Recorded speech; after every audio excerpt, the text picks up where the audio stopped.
fantastic night. I'm still immersed in all the happiness and joy, like a candle floating on water. So are we, and that's why we're here to talk with you. Is there anything you want to know? After recent events, the Akasha can no longer function as it used to. I've given it some thought, and have decided to shut it down permanently. But this is definitely not a bad thing. Even from the beginning, I've been planning to shut it down. The Akasha's centralized administration of knowledge has always restrained people's curiosity and curtailed the number of paths available to them. I don't think this is good for Sumeru. Although people may initially feel a little uncomfortable with the loss of the Akasha, they will soon understand that this life is more suitable for them. And as for the future of Sumeru, I'm preparing to regain control of the academia. The former sages have received their punishment, but the new sages have yet to be selected. I will oversee the process personally. I hope that the new 6th grade sages will be more focused on academics.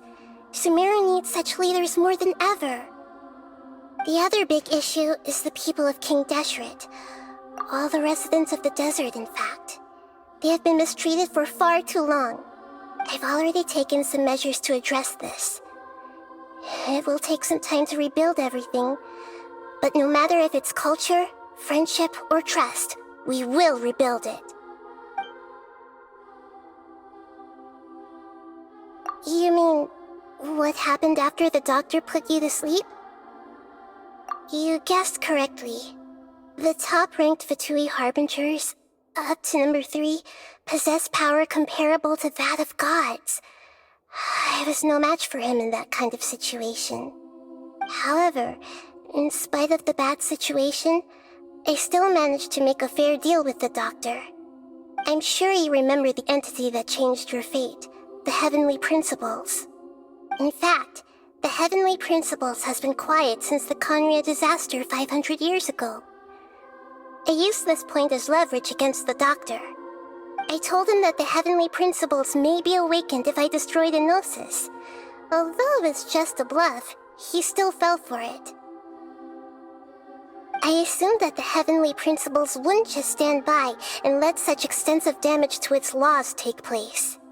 And as for what I exchanged for the Gnosis, the exchange served as both punishment for the doctor as well as a boon of new knowledge that I couldn't refuse as the God of Wisdom.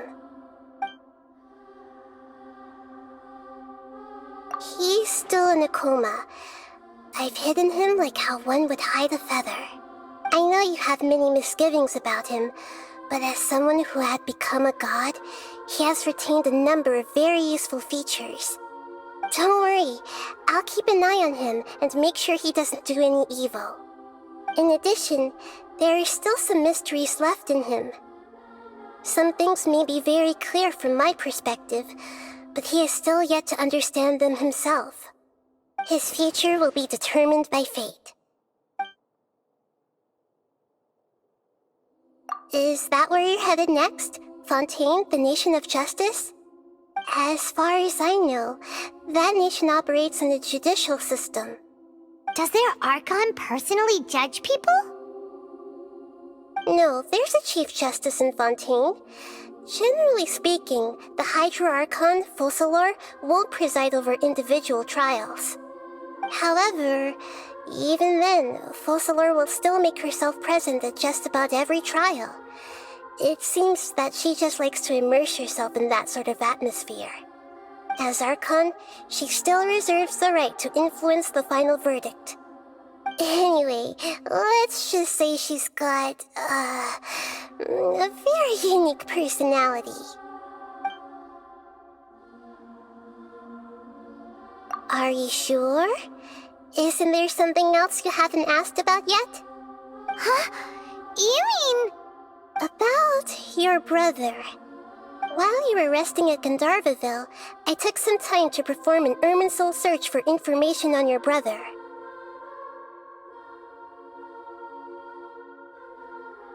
Yeah! Isn't Irminsul a repository for all the information and memories of Tevat? So there shouldn't be anything on her or her brother. This is true in your case. Irminsul indeed does not have any information on you.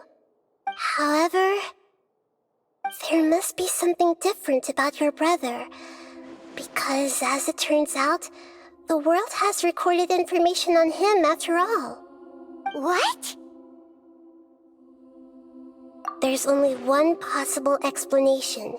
He belongs to this world.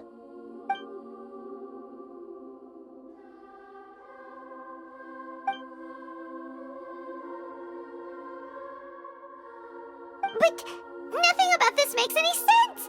Wasn't this your first trip to Teyvat? According to the records I was able to access, your sibling suddenly appeared in Conria. After the Conria disaster, he began his journey through the 7 nations of Teyvat. But just as his journey was about to reach its conclusion, the Irminsul records on him suddenly become fuzzy. What do you mean, fuzzy? Did something happen to him? All I know for sure is that somebody, for reasons only they can know, is deliberately obfuscating his fate. And whoever it is, if they can do that, who knows what else they're capable of. But even that wouldn't explain how he somehow comes from this world. Something else I noticed was that according to these records, the Fatui have not classified your sibling as one of the Descenders. What's a Descender? Paimon's never heard of it. Look, I'm sure you must be curious about the information I received from the Fatui in return for my gnosis, right?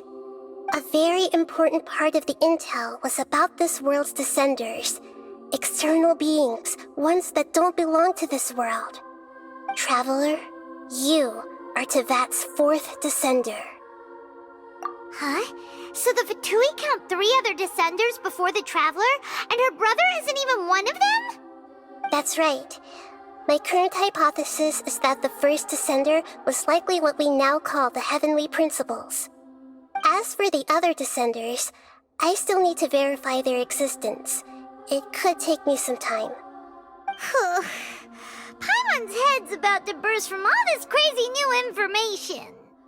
And yet, even knowing all this, I'm sure you must still have a lot of unanswered questions.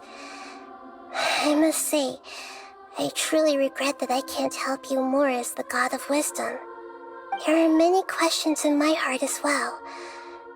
I will need some time to go through each one of them. And soon, you'll also begin your journey anew and depart from Sumeru. I'm very interested in your future. It's a journey that can't be observed or recorded by this world.